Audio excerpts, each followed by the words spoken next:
Hello guys, Eton here, and we're here for an interesting guide never done before in my life. So this is gonna be my first time doing this, so be really gentle about this video because this is my first time. So I'll do my best to explain this the best way I can. Some might not like it, some may not like it. I don't know.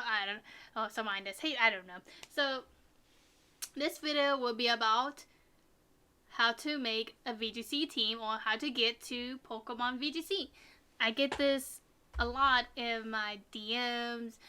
When I stream Pokemon's VGC, I get this a lot. And I ask them what kind of team you want to make. That's my first question. That is the first question I ask anyone who wants to get into the VGC. I will ask them, what is the team you want to build? And they will tell me a team they want to build. And I'll be like, okay, so you got this. I would tell them you got a team, right? I suggest you test it on Showdown. That's the number one thing you should do when you try to get into VGC. Test it on Showdown. As right now I am in Showdown right now to test these Pokemons I have for VGC 2021. You can also go to the Pika Entellus.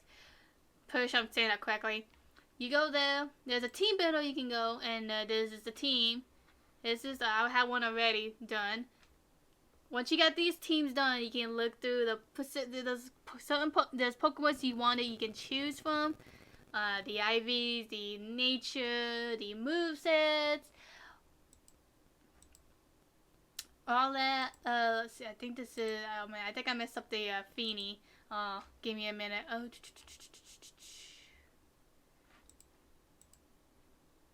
That's weird. Is that a bug? I'm pretty sure that's a bug. But there we go. We fixed it. So this is the team you have. So you have a Feeny, Landorus T, Metagross, Galea Moltres, Glacier, and Cresselia.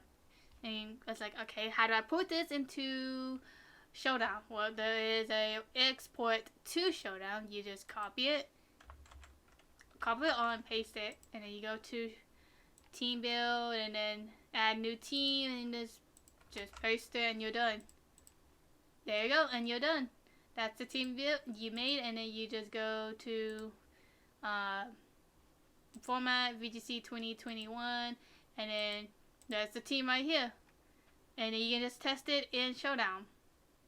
I suggest you do 15-20 battles for the team.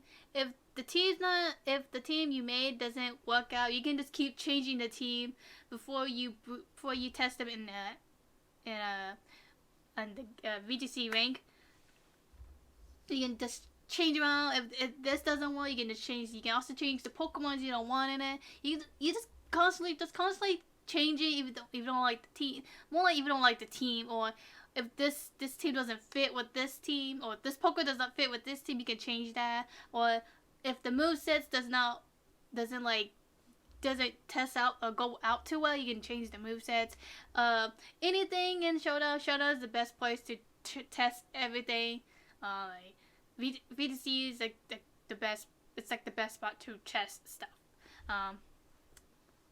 Best place. And once you're done with everything, once you're done testing down in Showdown, you like, alright, it's time to breed these Pokemons into the game and Sword and Shield. So you're thinking, so how do I breed them? What do I need to breed these Pokemons I want in the game? You need a 5 or a 6 IV Ditto to breed while holding a Destiny Knot.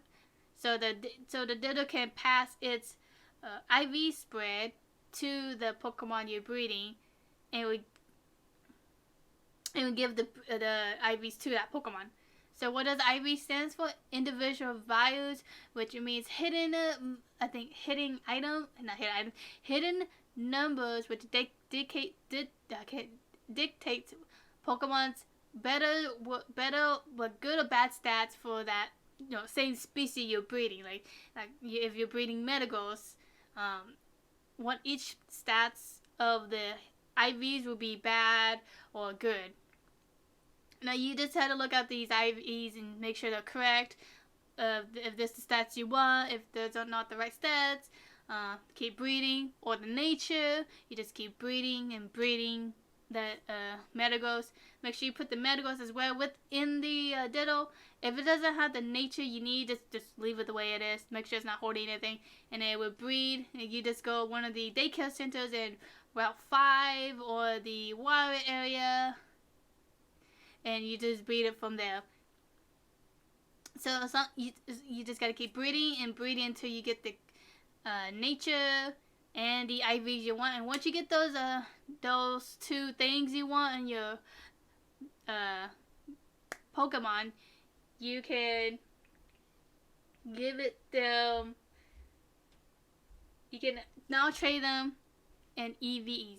So you want to, what is EVs? It's effort values, which is numbers that will indicate the stats, the final stats of that Pokemon. So you level up your Beldrum into Metagross. I forgot what level, like 55. I think level 55 is the final evolution of it. Once you give it to 55, you give them the EVs you need. You give them either, there's two ways to do EVs. You do EV training. You can do the vitamins, which is the proteins, iron, calcium, all that. Or you can do the power anklets or power bracelet, whatever it's called, and you can do that from there. So the easiest method for me is the vitamins you can get from the city. What is that city called? What is that city called? It's the what is it? Is it the city in where the Rose Tower is? There's a Pokemon. You go to that Pokemon Center there. I don't remember what the city is called. You just go there where the Rose Tower is. Not at the Rose Tower, but you go to the Pokemon Center. You go in there, and there will be the person on the right side. I think it's on the right side on the Poke Market, and you talk to that person, and then he give you the vitamins, which is about, I think, 1K Poke dollars. I think 1K. It's about 1K Poke dollars, cash. Or if in the Almost of Isles of those who has the Almost the Isle DLC, you can get it from the machine if you finish all the BP, like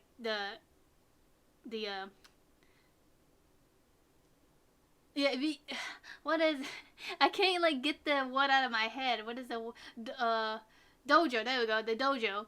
And if you finish doing the BP, there's a lady like say that we need to make this dojo a bit more better. So once you get to the vending machine, all like the list of the vending machines you need, vitamins you need, and then you get the vitamins there.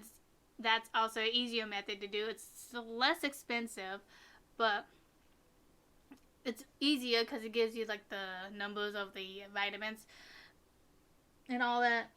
So those who doesn't have the DLC, did not buy DLC, you gotta go to the city where the Rose Tower is, the Pokemon Center from there. Or those who have the DLC Almost of Isles, you can go to the dojo and get the vending machine there and get all the vitamins from there. Less cheaper there. And then once you're done with the IVs, EVs, and make sure you get the correct EV spread. So the max of the EV spread would be 20. I think it's either 26. I think it's 26. I think if you do the power anklet, I think it's 28, because you divide it by 2. And it would be 28. If it's not Pokerus. If the Pokemon doesn't have Pokerus, that would be 28. But if it does have Pokerus, it would be 12, I think? 12 or 18, I don't remember. If I remember. And there's a specific Pokemon, if you're doing the Power Anklet method, you gotta go to certain Pokemons you need to kill to get those EV stats up. Now, once you're done with that, you go to the once you're done building your team, like once you set completing your team, now you can go play ranked doubles. Once you play ranked doubles, I suggest you just play it out, understand the meta, understand the game, how does it work, what is the items, what's your opponent will bring, what's your opponent's team, and once you're done testing it, once you're done battling that opponent, and you understand the mistakes you made, like when you battle the VGC, you understand the mistakes you made. You say, oh, I shouldn't do that. Oh, I should have used this. So it's a learning process as you go. It's like the more you play, the more you understand the game, the game more. You can ask a friend that plays VGC a lot more than you do. You can ask them. You can ask them the battle. You can ask them, and once the battle's over, you can ask them for tips. What I did wrong? What should I do? So it's a really good idea to like learn from other people. By giving them tips, or ask them what they need to do, or all that stuff to get into VGC a bit more, to help beginners to understand the VGC better. I think that will be it. I'm pretty sure this guy's not the best. I'm pretty sure to me, I think this guide is not the best, but I tried. But if you guys don't like the guy, that's completely fine. I did my best, so like I said, just be gentle with me. This is the first time I did this kind of guide video. I've never done before, so yes, be very gentle with it. If you guys have more question down in the comment section. I'll try my best to help you more, or other people can help you, those who are in VGC, like me, who's a VGC player who plays rank all the time and watch me get salty, which I really do get salty. And yeah, I think that'll be it, guys. Thank you guys for watching, and I'll see you guys the next video. Bye, guys.